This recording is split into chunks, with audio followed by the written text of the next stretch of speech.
Hey everyone, welcome back. Before we dive in, don't forget to hit that like button, subscribe to the channel, and drop a comment telling us where you're tuning in from and what time you're watching. It really helps YouTube keep sending you more stories like this. Alright, let's get started.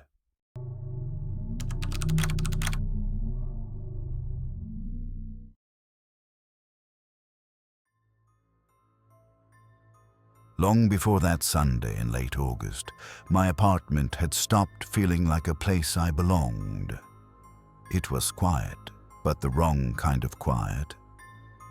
Not the peace that settles your mind, but the sort that makes old memories echo louder. My separation had been finalized nearly 7 months earlier, but his shadow still lingered in the corners. The imprint on the mattress where he used to sleep. The chipped ceramic bowls we bought at a street market in Portland. The faint smell of cologne on the coat still hanging by the front door, untouched since the day he left. I kept promising myself I'd clear it all out. Pack the reminders into boxes, donate what I didn't want, sell the rest. But every time I opened a drawer, I found something that dragged me back into a loop I couldn't escape. My counselor, a man named Patrick with calm words but eyes that saw too much, finally told me, "You don't have to keep this weight. Letting go isn't betrayal. It's breathing again." So I made a choice. I wouldn't get rid of everything, but enough to reclaim the space as mine. I picked the last Sunday of August. It was one of those sticky Ohio mornings where the heat clung to your skin even before the sun was high. I dragged out the folding tables, brushed off the dust, and began arranging what I no longer needed. Boxes of untouched wedding gifts, empty photo frames, the kayak my ex had bought during a short-lived obsession with being outdoorsy that barely lasted 2 weekends. It was a solid kayak, lightweight, barely used, so I priced it at $250, fair for what it was. By 9 a.m., I was ready. A few neighbors wandered over first, making casual conversation as they browsed. The rhythm of small bargains, little exchanges of cash. It almost felt normal. For a brief moment, I could forget the reason behind the sale. Then I heard it, a black Chevy Silverado, old but loud, rumbling up before it even came into view. A woman stepped out, mid-50s, sharp haircut, wearing a red cardigan far too heavy for August, paired with a scarf that belonged in November. She carried herself like someone who'd already decided the rules didn't apply to her. Her eyes landed instantly on the kayak. She touched it, glanced at me, and said, "How much?" $250, I answered. She let out a laugh that wasn't a laugh at all. "You're not getting more than 100 for that." Her voice wasn't bargaining. It was dismissive, like I was wasting her time. I smiled politely but held my ground. "I'll stick with my price." She stared, just a beat too long, as though committing my face to memory. Then she muttered something under her breath, turned, and walked back to the truck. But she didn't drive off. 10 minutes later, when I looked up, she was still there, parked across the street, engine idling, cigarette burning between her fingers. Just watching. The morning trickled on. People came, people left. I told myself she was just killing time before, heading somewhere else. But my gut whispered otherwise. Around 10:30, he showed up, a man I'd never seen before. Broad shoulders, old work boots, a baseball cap pulled low. He didn't glance at anything else, just walked straight to the kayak. "You'll take 100 for it, right?" His tone made it sound like fact, not question. I shook my head. I've already had offers close to my price. His mouth curled into something that wasn't a smile. Don't be stubborn. My wife doesn't take kindly to being disrespected. Disrespected? She named a number, I gave mine. That's all.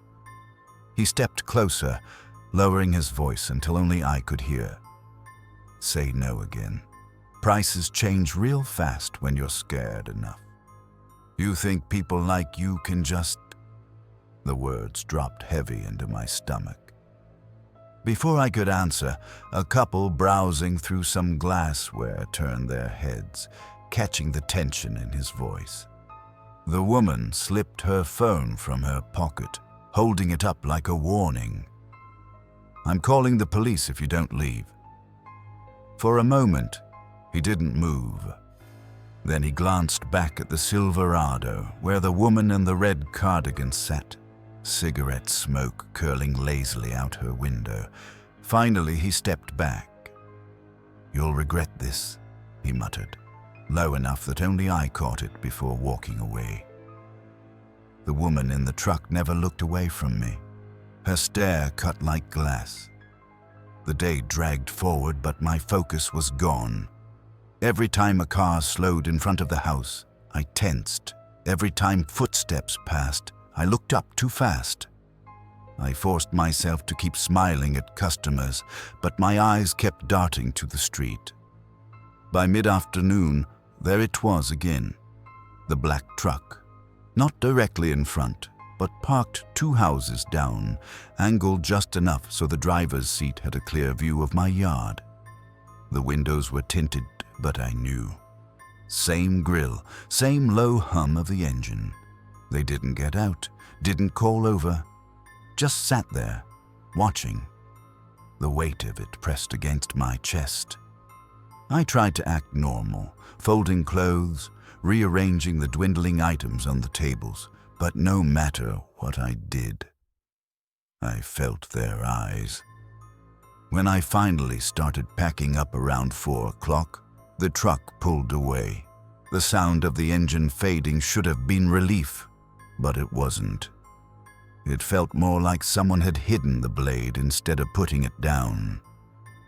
That night I moved through my apartment like it was unfamiliar terrain, locking doors twice, jumping at the hum of the refrigerator. I told myself it was paranoia. People haggle harshly all the time. Maybe they had already forgotten me. But fear doesn't listen to reason.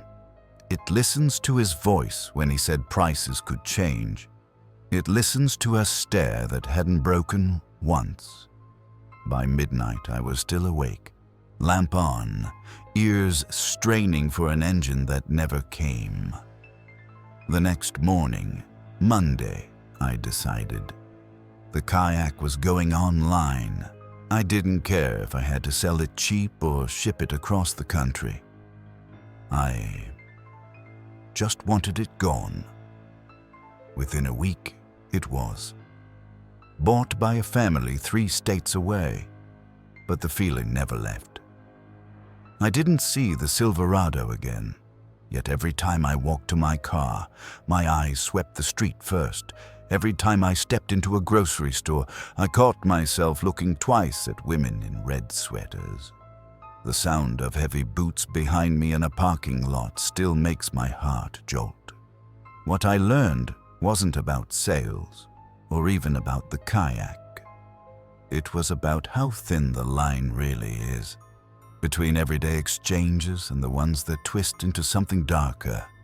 How quickly normal politeness can be turned into a weapon. I haven't hosted another yard sale since. Now, I give things away quietly. Donations, online sales, private handoffs. Maybe I've lost a little money, but I've gained something else. Distance. Control. That August Sunday taught me something I can't forget. The cost of letting go isn't measured in dollars. Sometimes it's measured in how much safety you're willing to risk for the sake of a deal. And some deals aren't worth the price.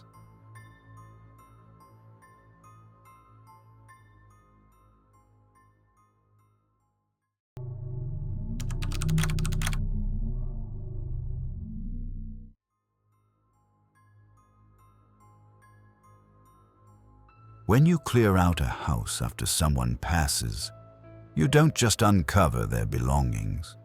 You unearth parts of yourself you thought were long buried. My father's small brick house on Maplewood Lane still smelled exactly as it had when I was a child. Strong black coffee in the morning, cedar polish from the old furniture, and a faint mustiness that clung to the walls no matter how many windows you opened. He died in late July. The heart attack had been sudden, mercifully quick, but cruel in how it left no time to prepare. My brother lived overseas and my sister had 3 kids to juggle, so the responsibility of emptying the house fell to me. At first, I approached it like a job. Sort, label, stack. Keep, donate, trash. But the deeper I dug, the more personal it became.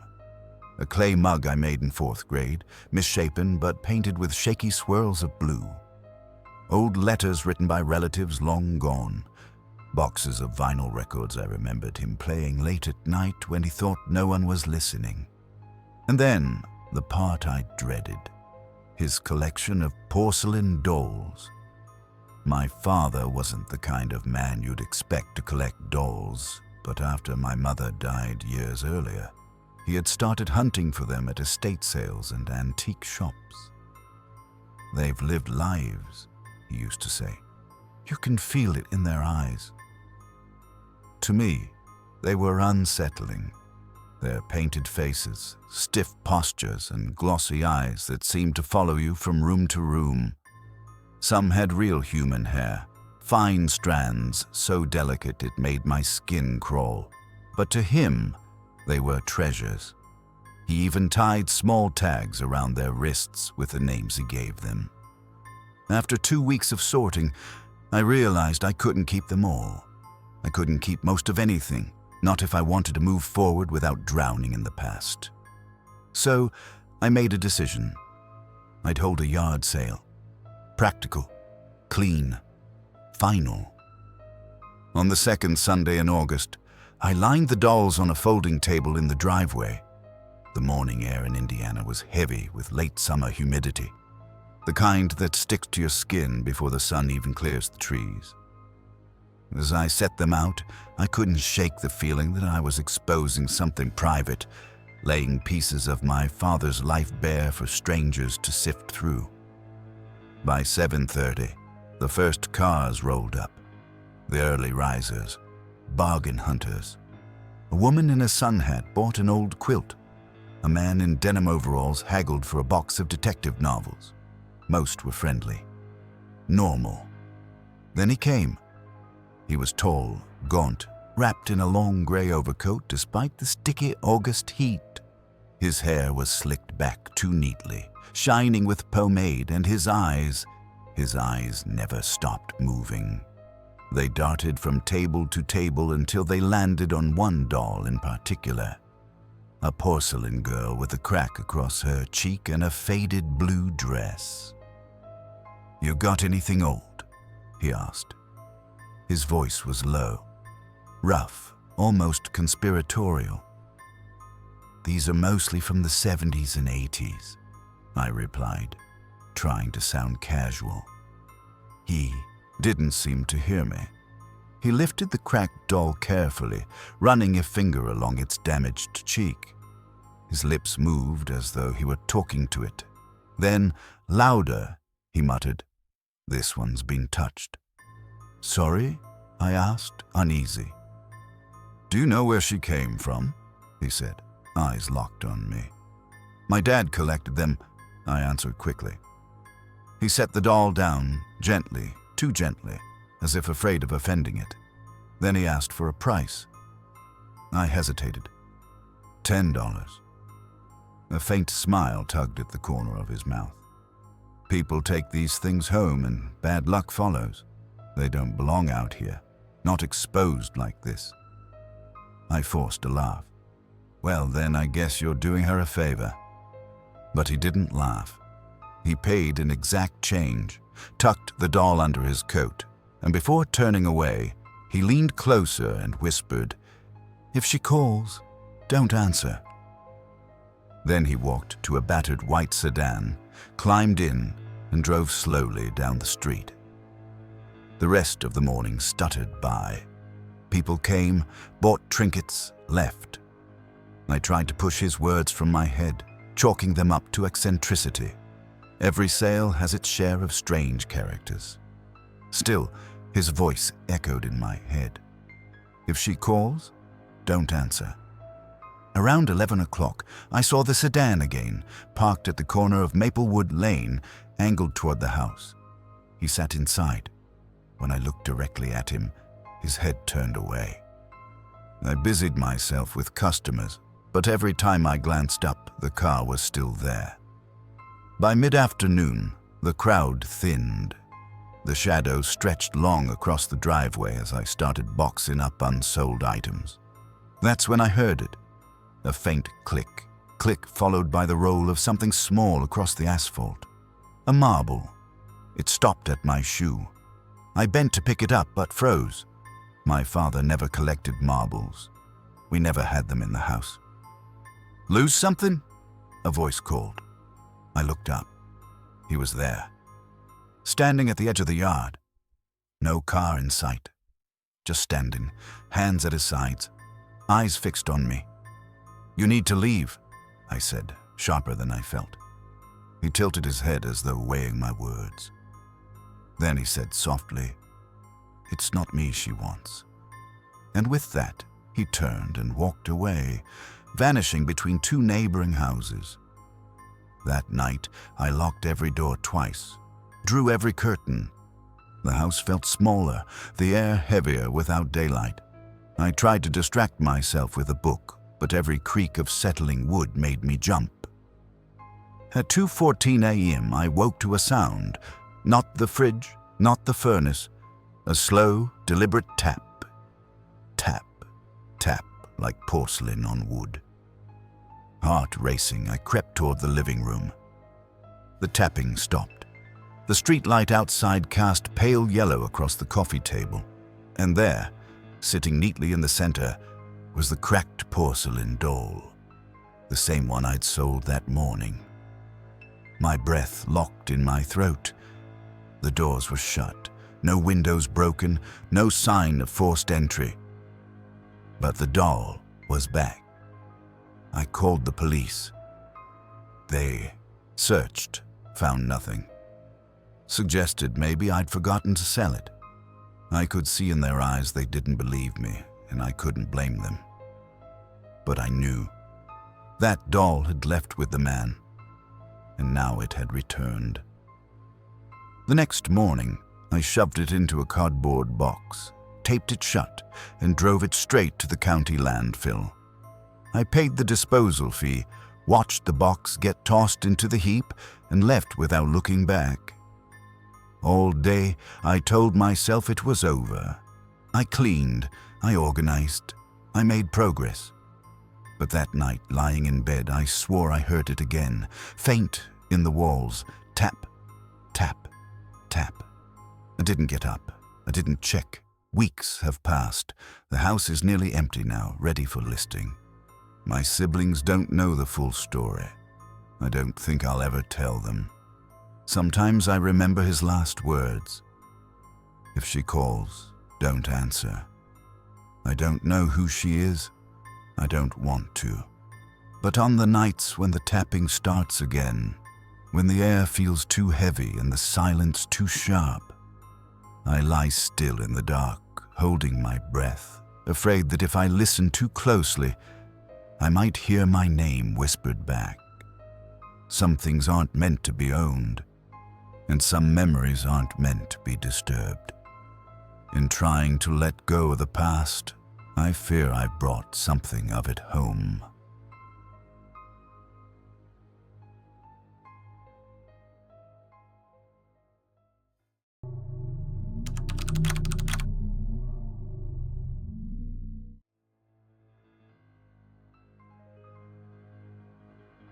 When I was growing up, my father was the kind of man whose shadow seemed bigger than the man himself. 6'2", broad shoulders, a back that stayed ramrod straight long after we left the service. He'd been a mechanic in the Gulf War, but he rarely spoke about it. On long winter nights, if the bourbon hit him just right, he'd tell fragments, heat so heavy it tasted like iron, sand that got into everything, engines coughing in desert air. But never about the people, never about the things he carried home. The stroke came sudden. One late August afternoon, while repairing the chainsaw in his shed, he collapsed on the oil-stained concrete. The doctors said assisted living before I'd even had time to process the word stroke. He didn't fight them. That frightened me more than the diagnosis itself.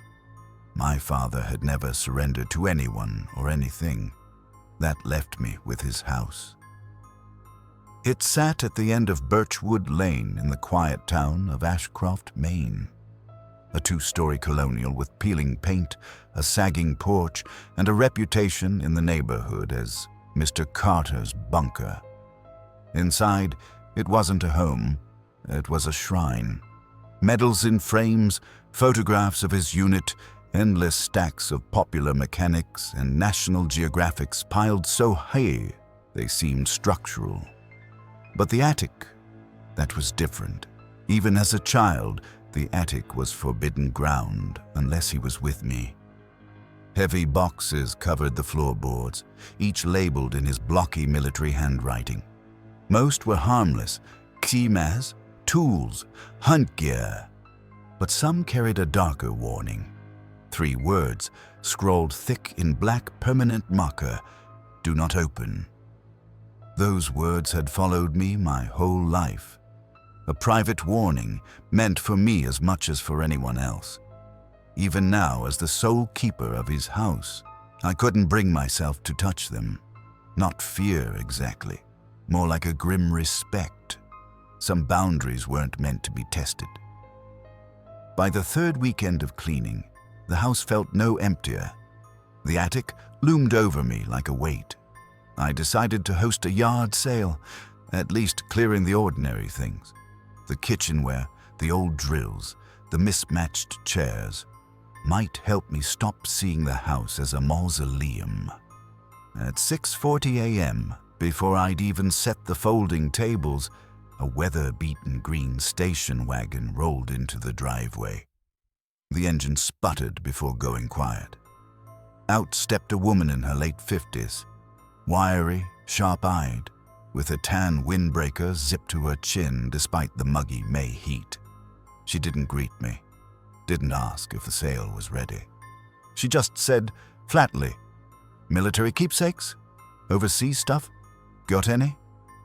"My dad served," I answered carefully. "But nothing for sale." Her smile was thin, crooked. "Everything has a price." I turned back to unpacking the first box of mugs, pretending not to hear. She circled the yard like a crow, eyes darting, not really looking at the junk on display but scanning. When she passed under the shadow of the attic window, she paused, tilted her head back, stared, too long to be casual. Then she left, bought nothing. But when her station wagon pulled away, I had the unnerving sense she hadn't really gone. By 9, the yard was buzzing with life. Neighborhood kids pawed through comics stacked in a milk crate. A man in suspenders bought a rusty snowblower for $20. A young couple carried off a chipped dresser. For a while it was normal. Haggling, laughter, the smell of coffee from a thermos I'd brought out. I almost forgot about her. Almost. At 11:10, the wagon returned. This time, she wasn't alone. A man got out from the passenger side. Tall, pale, sunglasses that didn't suit the dim shade beneath the maples. His movements were too precise, as if each step had been rehearsed. They didn't browse, didn't pretend to. They walked straight toward the bulkhead door, the one leading to the attic stairs at the side of the house. "Hey," I barked, setting down a box of paperbacks. "That's off limits." The man stopped, tilted his head slightly as though listening to something only he could hear. Then, in a calm, measured voice, "We're curious. We know what's up there." The words lodged in my chest, cold, certain. "You don't," I said, my throat dry. The woman's lips curled, not into a smile, but something hungrier. "You should be careful what you keep locked away," she said. "Things breathe when they're shut in too long." The man smiled then, slow and unsettling, like the punchline to a joke only he understood. They turned in unison and left. The gravel crunched under their synchronized steps until the sound dissolved into silence. The rest of the afternoon was a blur of faces and chatter. But every time my eyes drifted to the attic window, I swore I saw the curtain stir. No wind moved the trees outside. At 4:30, the sale dwindled. I went in for more boxes and froze. The attic door stood open, just a crack. I hadn't touched it. Climbing the stairs, the smell hit me first. Dust, wood, and something faintly metallic, like blood dried long ago. Every box was where I'd left it, except one. The largest. The one branded in heavy black, "Do not open." Gone. In its place sat a single sheet of paper. Block letters, precise and steady. "You can't keep it." The handwriting was deliberate, almost military. I didn't touch it at first. It sat on the empty wood like bait. When I finally lifted it, the paper was cool, but the air around me felt thick, heavy, like the attic itself was holding its breath. I searched every corner, every shadow. Nothing. The box was gone. I locked the attic hatch, wedged a chair under the handle, cancelled the rest of the sale. By 6, the yard looked ordinary again, but the note lay on my counter, pulsing in my mind like a bruise. I thought of calling Dad. But what would I even say? The box you forbade anyone to touch? It's gone, and strangers who knew about it showed up today. Number I wasn't ready to hear his answer. At 8:07 p.m., as the street settled into its usual small-town hush, headlights swept into the driveway. The green station wagon, engine idling, no one got out. I reached for my phone. Just before dialing, the engine clicked off, and upstairs, the sound began. Slow, heavy, deliberate, footsteps across the attic floor. My body moved before thought caught up. I didn't shout, didn't run. I just climbed the stairs like something had ordered me to. Halfway up, I froze. The footsteps stopped, too, waiting. I backed down, phone already in hand. Called 911. My voice trembled more than I wanted when I whispered, "Someone's in my attic." 2 officers arrived. Searched. Nothing. No intruder. No footprints. No forced entry.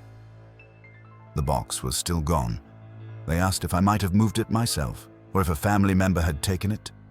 I said no. Their looks said they didn't believe me. That night, the silence of the house was worse than the noise. It didn't feel empty. A week later, my father called from the care home. His voice trembled, not from the stroke this time, but something deeper. "Did you open it?" "No." "Good." A long pause. Then a whisper.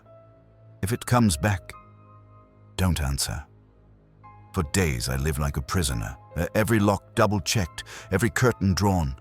I even bought a cheap motion sensor for the attic hatch. It lit the second night. I didn't check. I just sat under the living room lamps until dawn. On the 6th night, I heard it again. Not footsteps this time. A dragging, something heavy sliding across the attic floorboards.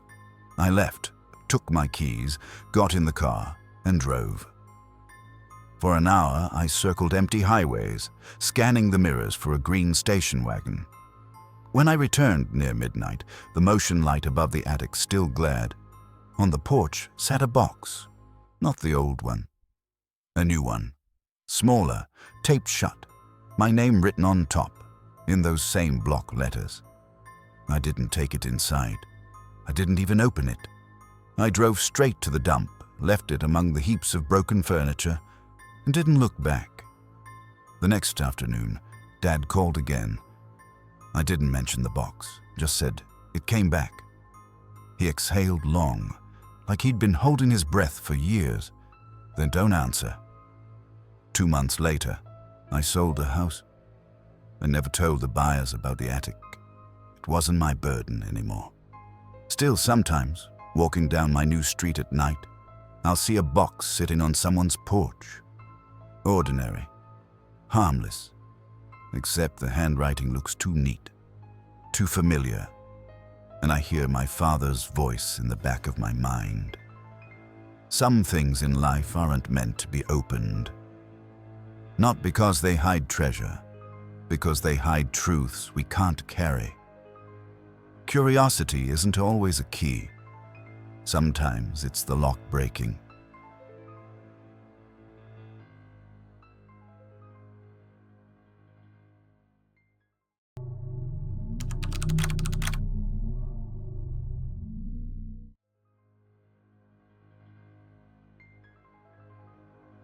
I used to think yard sales were harmless, a way to clear out junk, make a little cash, maybe even chat with a few neighbors. But the one I held in October of 2021 taught me something I'll never forget. Sometimes the most ordinary setting can open a door you never meant to touch. It started with bills. Rent overdue. My car insurance reminder red-stamped, and a notice from the electric company tucked under the pile like a quiet threat. I'd been let go from my job at a distribution warehouse that July. Downsizing, the supervisor had called it, though he couldn't look me in the eye. I lived alone then, in a one-story rental on Sycamore Drive in a mid-sized Ohio town. Pride kept me from calling my older brother for help. Instead, I paced the living room late one Thursday night, staring at the clutter of my life. The dusty treadmill that had become a clothes rack, boxes of kitchen gadgets I never used, an old Canon DSLR camera still in its case, from a relationship that had fizzled years earlier. By Friday, the idea had rooted in my mind. A yard sale. Maybe it wouldn't solve my financial mess, but at least it was something. That weekend, I dragged folding tables from the garage, scrubbed coffee rings off mismatched mugs, and sorted piles into neat categories. A toaster, never used, a stack of novels, a pair of worn cowboy boots. I slapped prices on everything with masking tape and a thick black marker. On Sunday, October 10th, I woke before dawn, nerves buzzing. By 7:15 a.m., the tables were set on the patchy front lawn. The air was crisp, the kind that hints at winter waiting just around the corner. Neighbors drifted in with coffee cups and tote bags. An older man bought my set of socket wrenches. A young woman haggled cheerfully for the boots. The atmosphere was almost comforting, until about 9 o'clock. That's when I saw him, mid-40s, lean with a baseball cap pulled low over sunburned cheeks. His t-shirt sleeves looked like he'd hacked them off with scissors that morning. He didn't browse, didn't greet. He walked straight to the table with electronics and scooped up the camera case. "How much?" he asked. His voice was steady, almost flat. "60, I said, trying to sound casual, though my palms were damp. He pulled a crumpled $100 bill from his pocket, holding it between two fingers. "Only got 100. "I don't have change yet," I admitted. "If you come back in an hour." "I'm not walking away," he cut me off. It's mine now." He started to turn as if the deal was done. I stepped forward. "Not until I give you your change."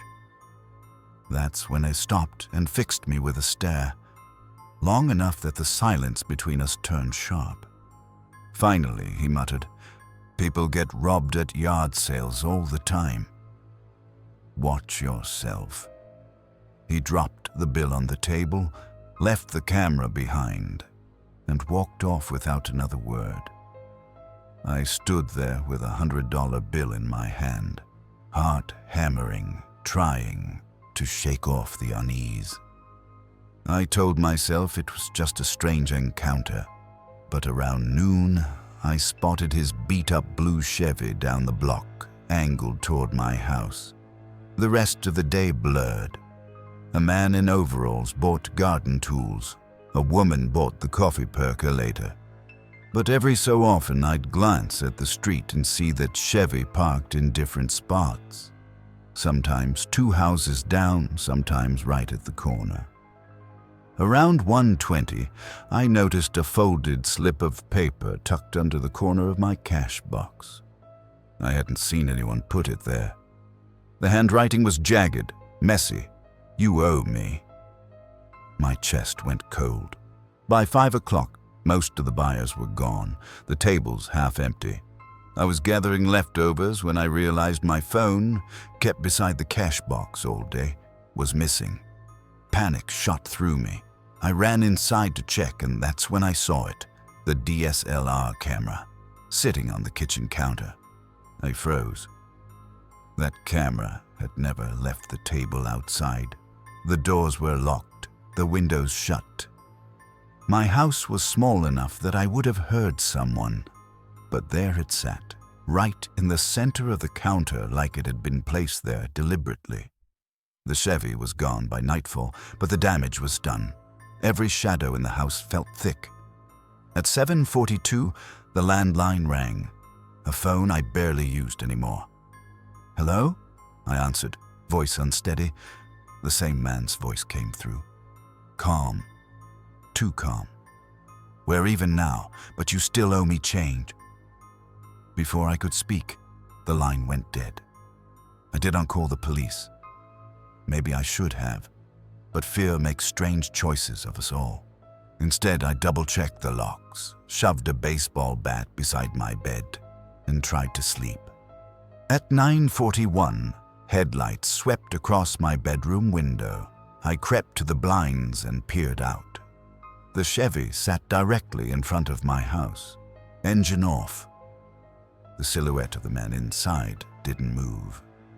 30 seconds, maybe longer, before I backed away and finally called the police. By the time a cruiser pulled up, the Chevy was gone. The officer was polite but leaned on words like vague and unsettled. "We'll make a note of it," he said. "No crime, no damage, no direct threat." The next morning, I opened the front door and froze. Taped dead center was my missing phone, the screen cracked like it had been dropped.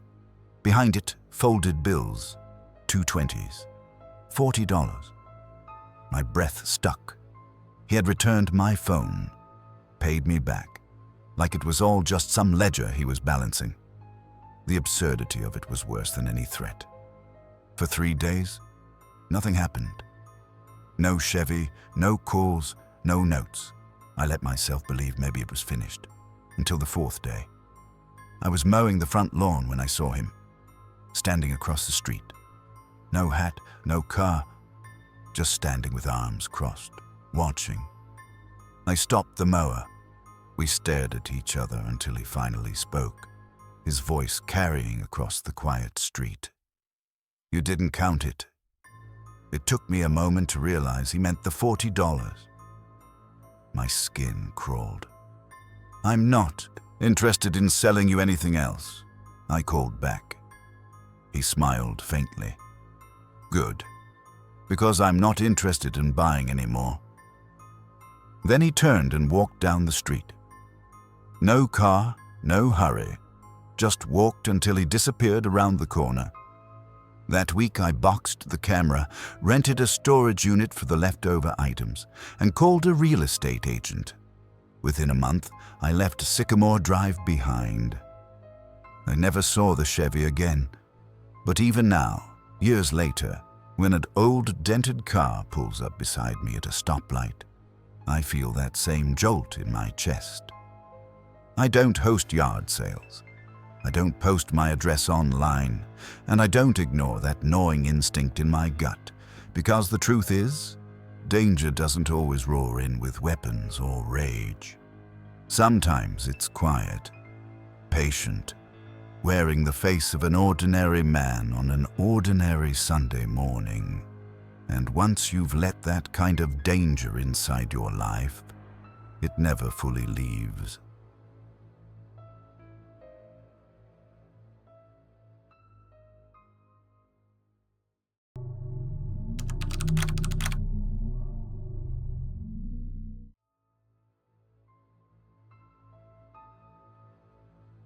When I moved to Ravenshade, I thought I had finally outrun surprises. I wanted a life so quiet that the days would melt into each other. Work, home, maybe a quick trip to the corner shop. No more risks, no more wounds, no more heartbreaks. 6 months earlier, a breakup had gutted me, badly enough that even the smallest gestures, someone brushing a hand across my shoulder, a casual "thinking of you" text, felt like sharp edges. Too close, too dangerous. The little house I rented sat at the far end of Ashwood Lane. One story, pale blue siding, ivy creeping along the porch railings. The kind of place you could sip tea outside and watch dusk settle without ever speaking to another soul. That was the appeal. I liked that no one there knew me. I could nod at neighbors without learning their names. My history stayed packed away in boxes I hadn't opened since I'd moved. Then my landlord mentioned the neighborhood market day. "It's a good way to meet people," she'd said, like it was a blessing. I'd tried to decline, but she reminded me the lease encouraged community participation. I had never heard of such a clause, but the way she smiled made it clear she wasn't joking. So on the second Saturday of October, I found myself outside by 8 a.m., dragging folding tables under the shadow of a massive oak tree. The air was sharp, tinged with the earthy sweetness of rotting leaves, the kind that belongs only to autumn. I told myself this was business only. I'd unload a box of cookware, a stack of books my ex had left, and a few vintage cameras that once belonged to my father but had long since gathered dust.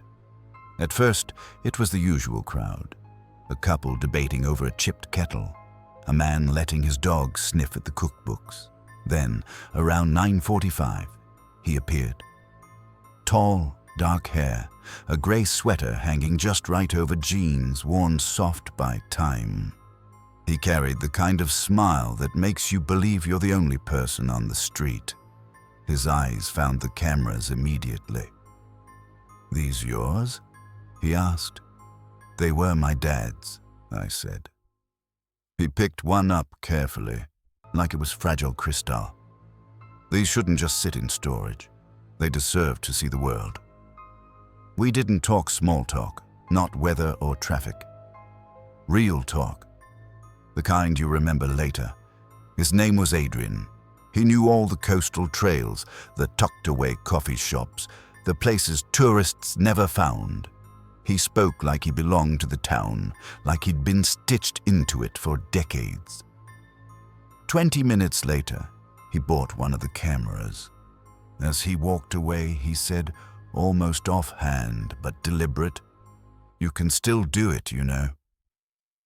It sounded less like a compliment, more like a promise. I didn't think much about it until evening. The rest of the day blurred with haggling cider sticky kids and someone trying to knock a $3 lamp down to $1. By 5 p.m., I was folding the last table when I noticed him again. Adrian. Only this time, he wasn't walking toward me. He was across the street, leaning against a lamppost, watching, not with anger, not even with friendliness, just stillness, deliberate, unsettling. I waved. He didn't wave back. By the time I carried the last box inside, he was gone. That night, around 8:40, my phone buzzed. Unknown number. I think I left something in the camera bag. I opened the case where I had tucked the camera earlier. Inside was something I hadn't noticed before. A black and white photo. Crisp, focused. Me, standing at my own yard sale that morning, turned slightly away, unaware someone had been taking the picture. I stared at it for a long time, then slid it back inside. I didn't reply. The next morning, sunlight spilled through the curtains. I padded into the kitchen for coffee, and when I opened the front door to grab the paper, my chest went cold. Adrian was sitting on my steps, a paper bag and 2 cups of coffee balanced in a tray. He looked up and smiled, like we were old friends. "Morning," he said lightly. "Thought I'd bring breakfast. Yesterday seemed lonely." I froze in the doorway. "How did you know where I live?" He lifted his brows, feigning surprise. "I was just here yesterday." For the market, technically true. But something about the ease with which he said it, as if showing up uninvited was perfectly natural, made my stomach twist. I let him hand me one of the coffees. It was easier than creating a scene. We sat on the porch. He talked about a photography project he was starting. I nodded, distracted, pulse ticking faster every time his eyes lingered too long. When he offered to show me his work, I muttered about being busy. His smile never slipped, but it didn't reach his eyes. By late afternoon, I was moving the last unsold boxes inside when I felt someone in the doorway. "Adrian." "I can help," he said softly. I jolted so hard I nearly dropped the box. "I didn't hear you knock." "I didn't," he answered, as if that explained everything. I told him I didn't need help. He didn't leave. He stepped closer, slow, deliberate. "I don't mind waiting." His voice was low, almost casual, almost like we had already agreed to something. I stood frozen until finally, he stepped back, retreating toward the door. "Another time then," he murmured before leaving, without closing the door. That night I left every curtain drawn, porch light burning. At 10:05, I parted the drapes just enough to see outside. Across the street under the oak tree, a dark figure stood still, watching. I waited an hour. He didn't move. By Sunday morning, I knew I couldn't stay. I packed a small bag, planning to slip away to a motel. But when I opened the front door, my heart dropped. A photo lay on the porch. Another shot from the market. This time, I was looking straight into the camera. No note. I didn't return that night. Or the next. I never saw him again. But every time I walked down Ashwood Lane, I glanced at the oak tree, half expecting to see a shadow standing there. And sometimes, a part of me, the part I hate, wonders what would have happened if I'd let him carry those boxes in. If I'd said yes to coffee again, but I know better. Attention can feel flattering, especially when you've been lonely. But not all attention is safe. And sometimes the wrong person can turn an ordinary encounter into something you'll carry like a scar for the rest of your life.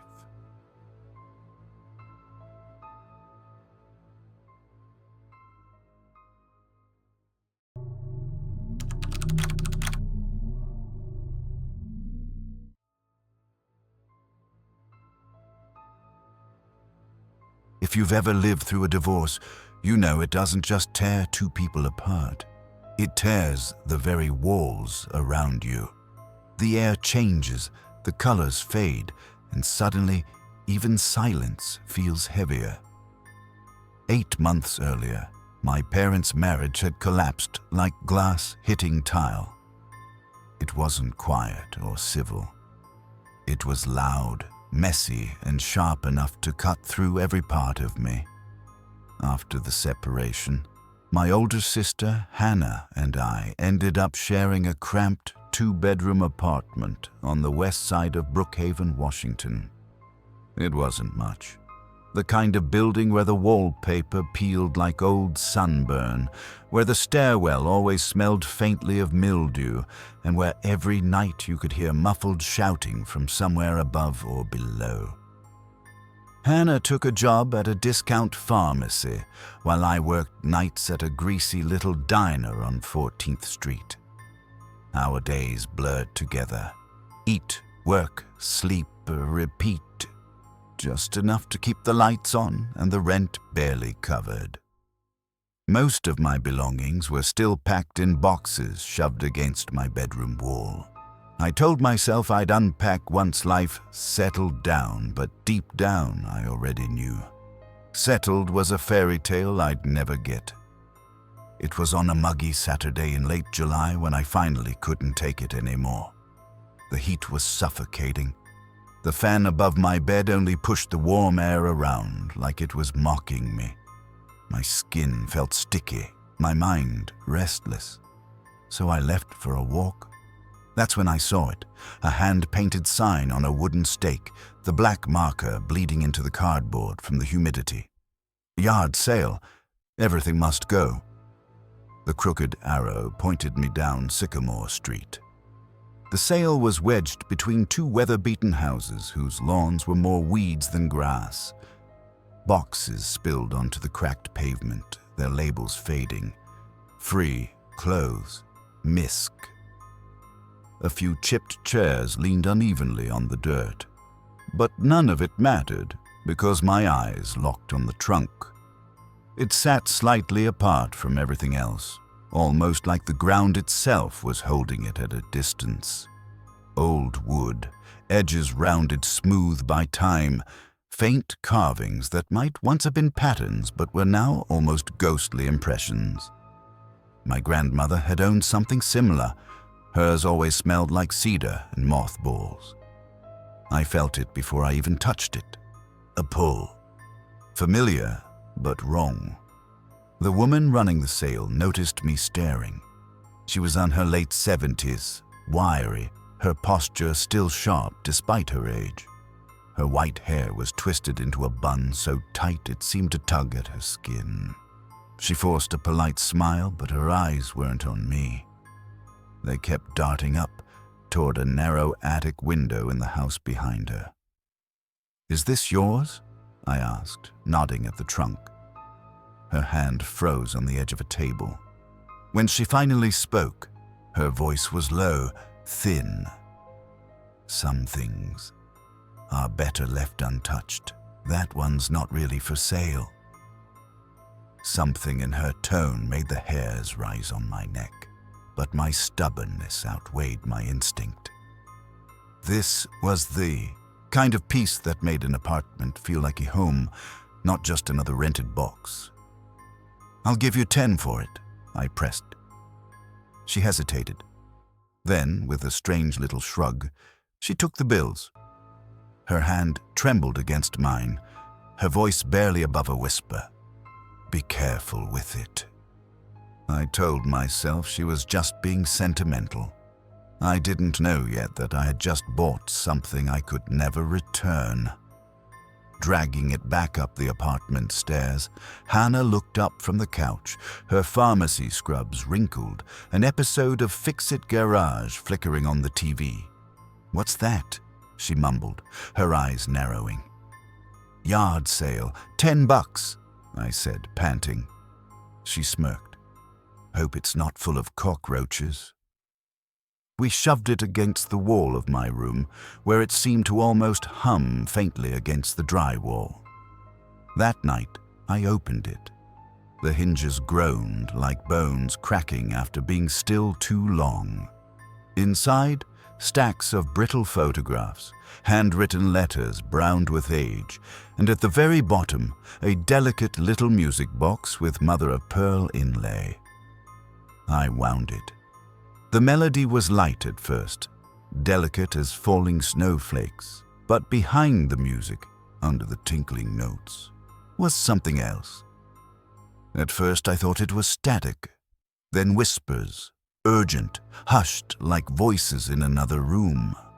The shadows in my room stretched too far, bending toward the trunk. A chill spread across the humid air. I slammed it shut, told myself it was just fatigue. The next few days chipped at my denial. The music box would start playing on its own. I'd hear faint, fleeting laughter in the kitchen when no one was there. A blur in the corner of my eye that vanished when I turned. Once, I found the lid cracked open an inch, though I was sure I'd latched it. One night, curiosity gnawed at me. I searched the name I'd seen scrawled on one of the old envelopes. Holloway Trunk, Washington. Buried deep in a forgotten genealogy forum, I found fragments. Local whispers about a Holloway family in the 1970s, their house on Sycamore Street, and the strange string of disappearances tied to them. No details, just warnings. Rumors. I slammed the laptop shut and didn't want to know more. It was Thursday when I heard it for the first time. Footsteps, heavy, slow, deliberate, above me. But we lived on the top floor. There was no attic, nothing but roof. I froze, a pile of laundry in my arms. "Hannah," I called. She stepped into the hall, annoyed. "What?" "You don't hear that." She tilted her head, listened, then shook her head. "Number, you're seriously creeping yourself out. Maybe stop watching horror movies at night." She walked away. I stood there, heartbeat thundering in my chest, the sound of invisible feet still creaking overhead. That night, I woke up to the music box again, only this time, the song was wrong. Slower, warped, dragging like it was sinking into water. The whispers weren't distant anymore. They were close, angry. I snapped on the lamp. The trunk's lid was wide open. By Saturday, I couldn't take it anymore. I told Hannah I was bringing it back. She rolled her eyes, but humored me.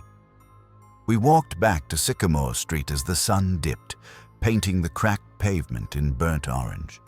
But when we turned the corner, I stopped cold. The house was gone, not empty, not boarded up, gone. In its place was a freshly cleared lot, dark mulch spread smooth, a narrow driveway leading into nothing. No tables, no trunk, no woman. "You sure it was here?" Hannah asked, frowning. "Yes," I whispered. My throat was dry. "I'm sure."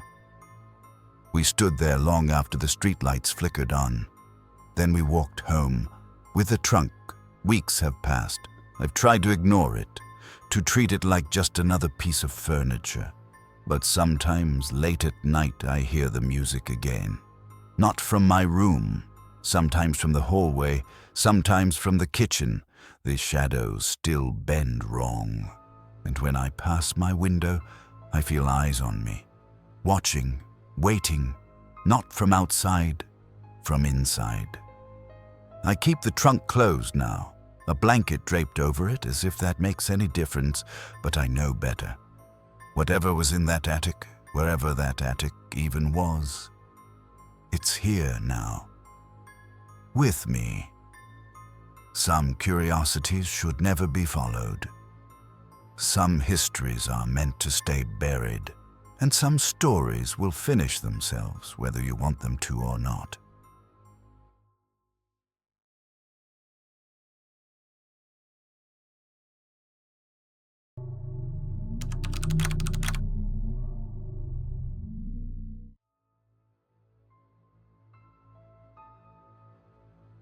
It was the stillness that unnerved me most. Not the noise, not the rush of traffic or the chatter of strangers passing by, but the heavy silence that settled over a place when all of that faded away. In the quiet corners of a city, every floorboard creak, every distant echo, every shadow seemed to gain weight, like they were trying to say something I couldn't quite understand. I had been living in the Westwood district of Kansas City, Missouri for just over 5 months. Fresh out of college, I'd taken a junior position at a mid-sized ad agency downtown. Nothing impressive.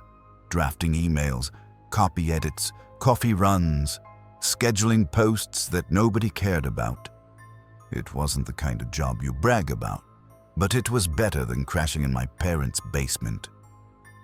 My paycheck barely covered a cramped studio apartment with beige walls that smelled faintly of dust no matter how often I cleaned. Life had turned into an endless loop.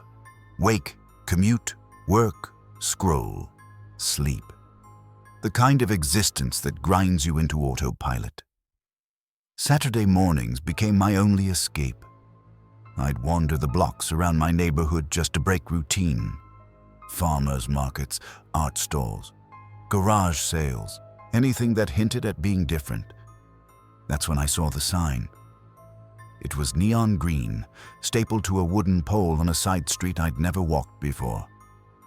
The bold black letters read, "Estate sale, rare and antique items. 41 Brookdale Lane." I almost ignored it, but something about the words rare and antique tugged at me. My apartment was empty enough that it could use a little character. And honestly, I was starving for something that wasn't predictable. Brookdale Lane was narrow, shaded by crooked oak trees. The houses looked older, built close together, porches sagging from time and weather. 41 Brookdale was tucked behind 2 larger brick homes, as though it wanted to stay hidden. The sale itself was different. Not the usual mess of half-broken lamps and piles of old clothes. Every object looked carefully chosen and neatly displayed. Rows of records, hardcover books with cracked spines, tarnished jewelry glinting under the pale morning light. It felt less like a yard sale and more like a curated collection.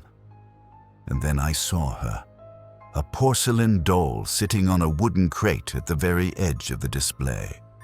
Her pale skin was dulled by dust, the once bright lace of her dress yellowed and torn at the hem.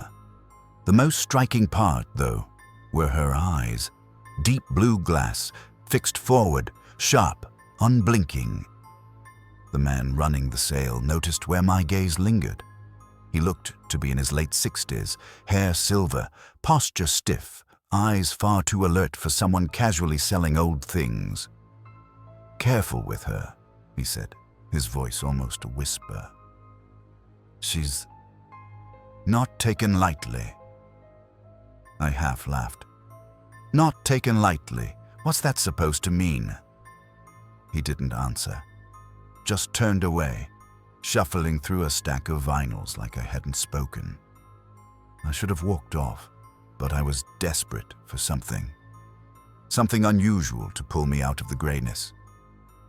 "How much?" I asked. He studied me for a moment, then slowly held up 10 fingers. $10. When he passed her into my hands, the porcelain was icy cold. Strange, considering it was late September and the sun was already warming the pavement. The walk home felt wrong.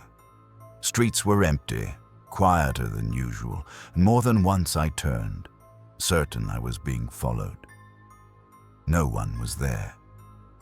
I placed the doll on my kitchen counter and told myself I'd clean her up the next day. A quirky antique, maybe a story to tell guests. That night, just past 11:30, I heard it. A drawn-out creak, the sound of weight shifting across old wood. My apartment was small, and the sound came from the kitchen. When I looked, my chest tightened. The doll wasn't facing forward anymore. She was turned toward the doorway. Toward me. I hadn't touched her. I froze, staring too long, until I finally forced a laugh that was too loud, too quick. I told myself I must have set her down wrong. Stress, fatigue, imagination. I turned her back and went to bed. The next morning, she was sitting at the edge of the counter, angled toward the living room. By midweek, I'd stopped trying to explain it. She was never where I left her. On the windowsill, the couch arm, once even perched neatly on my desk after work, always facing me. It wasn't just the movement that unsettled me. It was the feeling, the prickling sensation that I was being watched, that the air itself had eyes. I stopped inviting people over. My work suffered. I slept poorly. Then came the dreams. I'd be lying in bed and I'd hear it. The soft patter of small feet on my apartment floor. Then the doll would appear beside my bed, her glass eyes locked on me as her lips moved, whispering words I couldn't make out. They were always urgent, always angry. By the next week, I couldn't take it anymore. I found the crumpled estate sale flyer in my coat and dialed the number. Several rings, then a gravelly voice. "Hello? Mr. Harper?" I asked. Silence. "I bought a doll from you. I think something's wrong with it." The line went dead. The next morning, I went to 41 Brookdale Lane in person. But the house wasn't the same. The neat display, the careful tables, gone. The yard was overgrown, windows boarded up, porch sagging as if it hadn't seen care in decades. I knocked anyway. No answer. A woman watering plants across the street called out, "You looking for someone?" "Yeah, Mr. Harper, the man who lives here." She frowned. "Honey, nobody's lived there since about 2008. Old man Harper's been dead nearly 20 years. The chill that ran through me had nothing to do with the wind. I moved apartments within 2 months. Told myself a fresh start would fix things. But the doll came with me. I couldn't throw her away. Couldn't shake the thought that it was just porcelain and cloth, that the rest was exhaustion and imagination. And yet, some nights I wake to faint laughter in the dark. Sometimes a whisper brushes against my ear. The air turns cold, and when I open my eyes, I can feel her staring, always turned toward me, always watching. I don't look at her anymore. Not directly. It feels like a challenge. One I'd lose. Some things are meant to be left behind. Curiosity has a cost. And not every presence that follows you home means you well.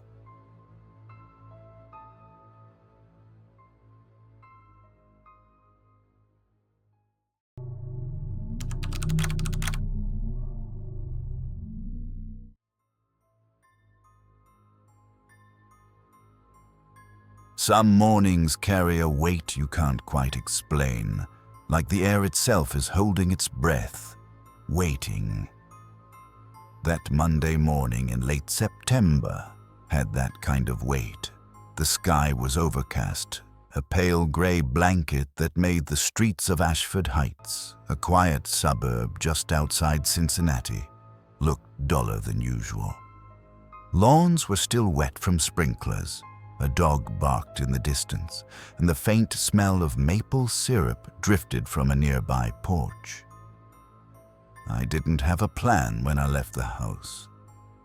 For the past 8 months, since moving into a townhouse on Linden Row, routine had swallowed my life whole. My girlfriend, Mara, and I had come here hoping for a reset after the chaos of the past year. She had lost her teaching job when the school district downsized. I was still living with the unease of a late-night highway accident that had left my body healed, but my nerves shot through. The townhouse was supposed to be a refuge, a quieter place to rebuild. But sometimes, quiet makes it harder to ignore the cracks. I walked to clear my head. A few blocks from home, I spotted a sign taped to a crooked stop sign: "Yard sale, rare finds." Something about those words hooked me. I'd been to plenty of yard sales before: piles of chipped mugs, outdated DVDs, bins of forgotten toys. But rare finds felt different, deliberate. The house was at the end of Redwood Lane, a one-story brick place with ivy creeping up its chimney. The sale was already in motion, neighbors browsing card tables stacked with books, dishes, and brass lamps. I drifted through the crowd, half interested, until I noticed something pushed beneath a table covered with crocheted blankets. It was a chest, not decorative, not delicate, sturdy, wooden, with scuffed edges and brass fittings mottled with greenish rust. The varnish was rubbed away in places, the surface scratched deep, as if it had traveled far and hard. The brass lock sat stubbornly in place, its keyhole dark like a blind eye. I crouched, brushing my hand over the lid, when the woman running the table, a small woman with silver hair tucked beneath a headscarf, stepped closer. Her apron was flour-stained, as though she'd walked straight from her kitchen. "You don't want that one," she said softly. "Is it not for sale?" I asked. Her lips pressed thin. "It's better if it stays closed." I tried to smile, making it sound casual. I was thinking of restoring it. Could make a good coffee table. For a long moment, she studied me with an expression I couldn't read. Finally, she sighed. "If you insist." 20, I handed her the bills without another word. When I lifted the chest, I nearly staggered. Far heavier than it should have been for its size. The walk home felt different, charged, as though the air had sharpened around me. Every rustle of leaves, every passing car felt closer, more intrusive. Mara was curled up on the couch with a book when I carried it in. She lowered her mug of tea, eyes narrowing. "What is that?" "Yard sale find," I said. Thought I'd fix it up. She raised a skeptical brow, but didn't press. That night after dinner, curiosity got the better of us. The lock was stiff, corroded. I tried a ring of old keys from junk drawer. None fit. Mara fetched a flathead screwdriver, wedged it into the keyhole, and with a reluctant snap, the latch gave way. As I lifted the lid, a draft of air drifted upward, unnaturally cool. Mara shivered. "Did you feel that?" Inside lay bundles of yellowed envelopes tied with fraying twine, black and white photographs curled at the edges, and a folded piece of parchment-like paper. The letters were written in hurried, slanted handwriting, ink blotted in places. The first one I opened wasted no time on greetings. "Do not ignore what is in the walls. It waits. It watches. Never stay in the dark alone." Each letter was the same, part warning, part confession. Some mentioned betrayal. Others spoke of noises in still houses.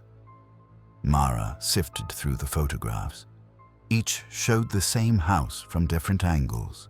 The curtains were drawn in every image, the windows dark. She set them back into the chest with a grimace. "This is creepy." The map we unfolded was hand-drawn, streets labeled in flowing cursive. Our own neighborhood didn't exist on it yet, but we could trace where it would be now. A small X was scrawled in the attic of a house.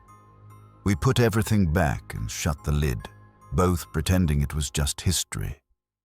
But that night, long after we lay down, I heard the soft creak footsteps on the stairs. At first, I thought Mara was up for water, but she was beside me, breathing steady. The boards creaked again, 2 steps, then silence. The next morning, Mara admitted she'd seen a shadow in the hallway before bed. Tall, unmoving. We both laughed it off, but neither of us finished breakfast. Days passed with a strange tension in the air. The chest sat in the living room corner like an uninvited guest. On Wednesday, I came down for water. The house was still, but colder than it should have been. My eyes flicked toward the chest. Its lid was open by an inch. I shut it quickly. Told myself Mara had looked inside, but when she asked me the next morning why I'd gone through it in the night, I said I hadn't. She stared at me, pale. Then how was it open? 2 nights later, a heavy thump shook the ceiling above us. Mara's voice was low. That came from the attic. The hatch creaked when I pulled it down. Dust rained onto the carpet as I climbed up with a flashlight. The air was dry, metallic. Sweeping the beam across the insulation, I spotted it. A narrow wooden panel, darker than the surrounding plywood. I pried it loose. Behind it lay a hollow space containing a bundle of older letters wrapped in oilcloth and a small tin box with a broken clasp. Back downstairs, we spread them on the kitchen table. The letters were older than the others, the handwriting even more frantic. Over and over, a name appeared, Elias Harrow. Sentences broke off into desperate fragments. He knows where it hides, and he sealed it, but not enough. The tin box held a single brass key, ornate, heavier than it looked. It didn't fit the chest's wide keyhole. That night, as we lay in the dark, I heard the attic hatch shift, wood groaning softly as though something pushed against it from the other side. By Friday, the atmosphere had thickened. Doors we knew we'd closed stood ajar. Whispers stirred in empty rooms. Cold spots lingered in the hallway, breath catching cold. Mara's dreams grew vivid. She'd wake gasping, saying she'd seen the chest in her sleep, but always in different places. A church, an empty road, a schoolroom. Always closed, always waiting. I searched records for our address, 119 Linden Row. Property history showed the lot had belonged to the Harrow family decades ago. Searching the name Elias Harrow brought up a local paper article from 1976. Local man found dead in attic. Circumstances unexplained. His body had been discovered after neighbors reported strange noises and odors. There were no follow-up reports. That evening, I told Mara. She went quiet for a long time, then whispered, "We should get rid of it." I wanted to agree, but something in me resisted. The mystery had its hooks in me. At 2:14 a.m., I woke to a scraping sound below. I crept down the stairs. The chest was no longer in the corner. It sat in the center of the living room. Mara stood on the stairs, eyes wide. "Why did you move it?" "I didn't." The silence after stretched, heavy, as if the house itself was listening. The next morning, Mara packed a bag. "I can't stay here, not with that thing. I'll go to my sister's." She paused at the door. "You should come with me." I wanted to, but I stayed.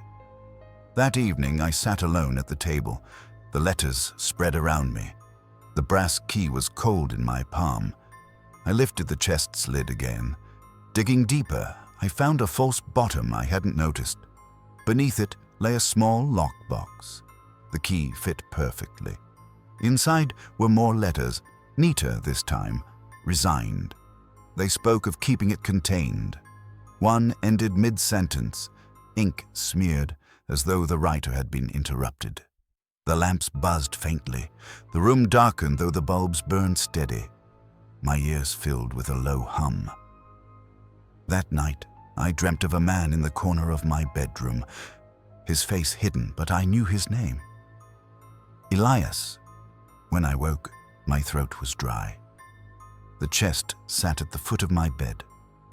2 days later, I rented a storage unit on the edge of town. I shoved the chest into the farthest corner and left it.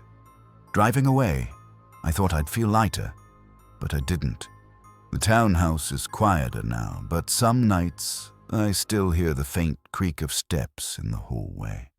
And I know if I ever go back to that storage unit, the chest won't be where I left it. Some things don't want to stay locked. Some weights don't want to be lifted. And not every door you open is meant to be crossed.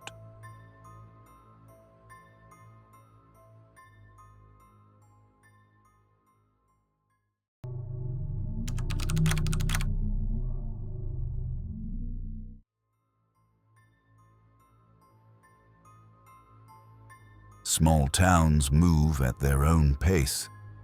In Willow Creek, Vermont, time didn't pass so much as it lingered, hanging heavy in the stillness of the air.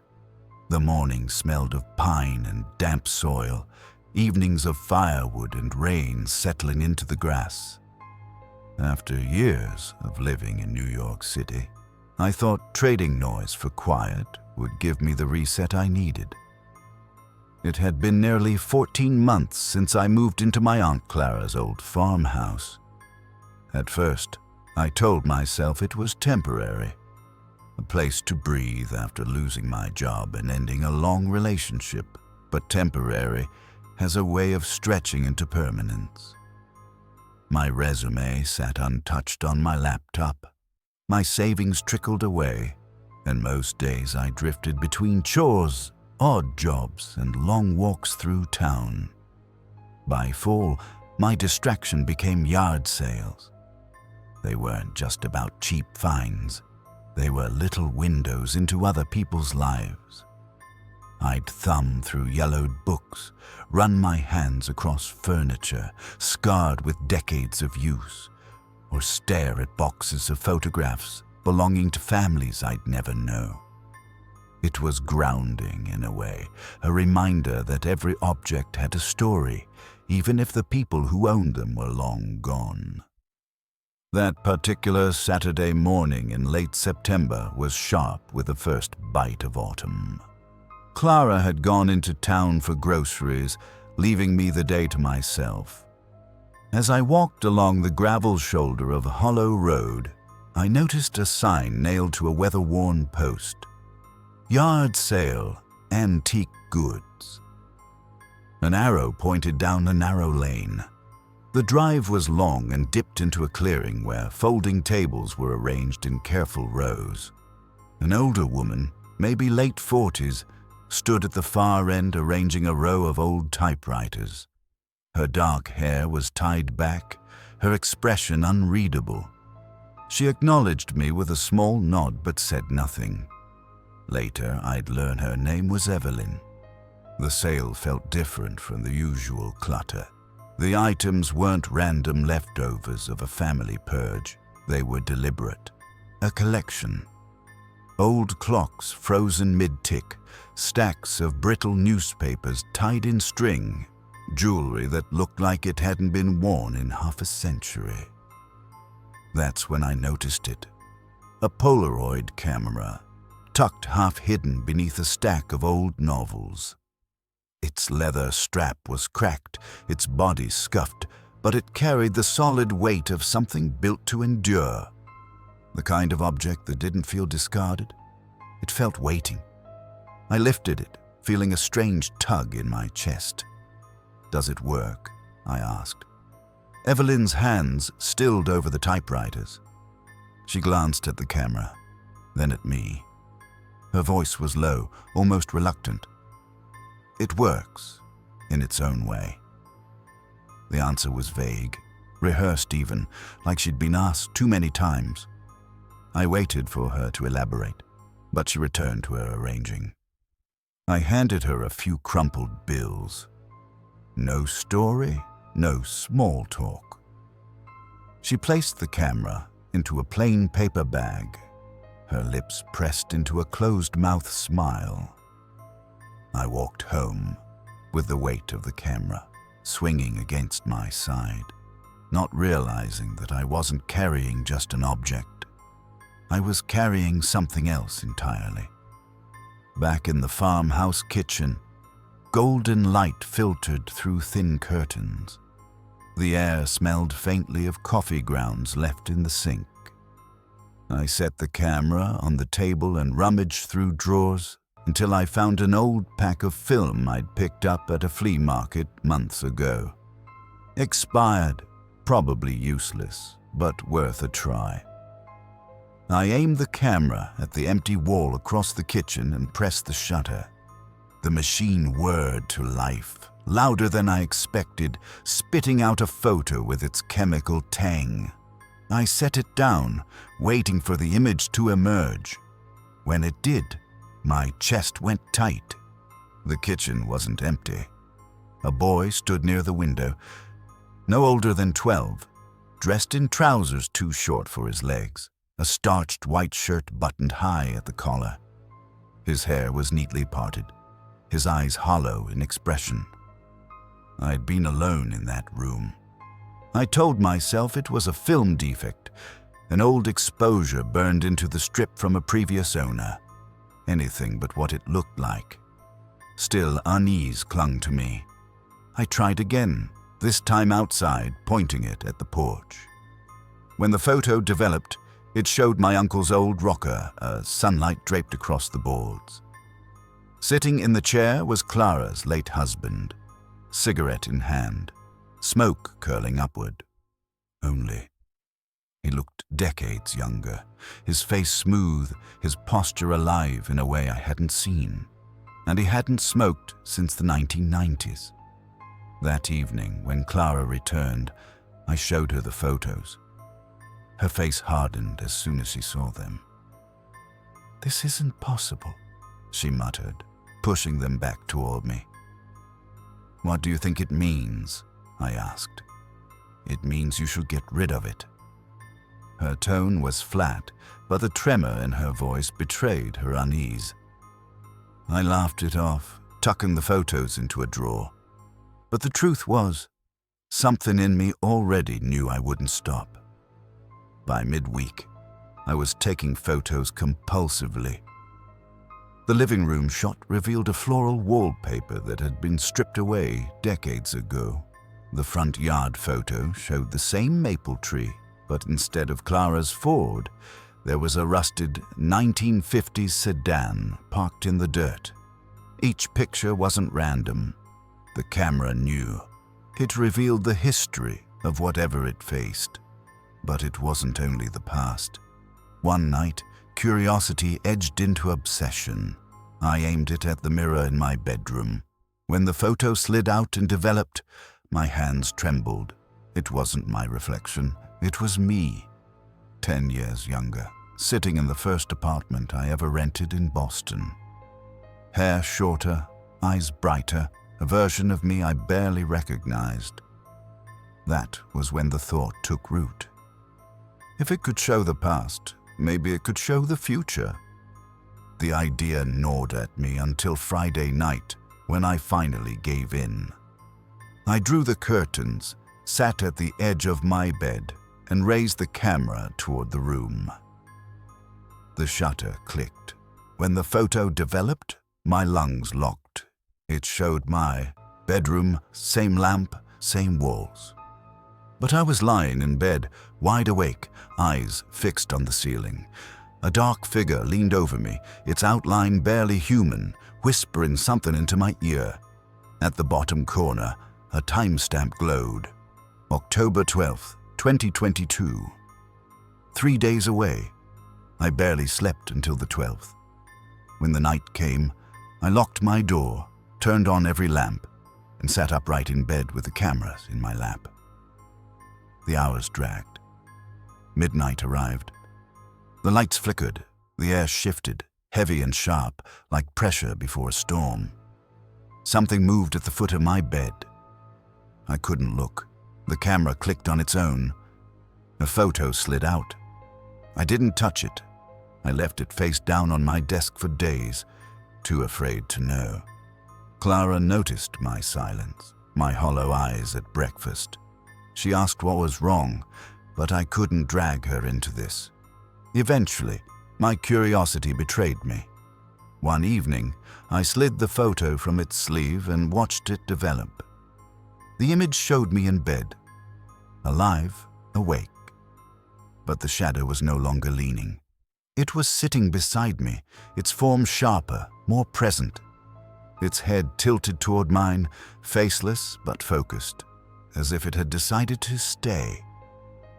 I shoved the photo into a drawer and buried the camera in a box in the attic under old coats. But some nights, in the silence, I still hear it. The click of the shutter, and I know it isn't finished. The truth of that camera wasn't that it captured the past or the future. It revealed things you weren't ready to see. And once you saw them, they stayed with you. I haven't gone to another yard sale since. Some objects don't just hold memories. They keep them alive, and sometimes they remember you.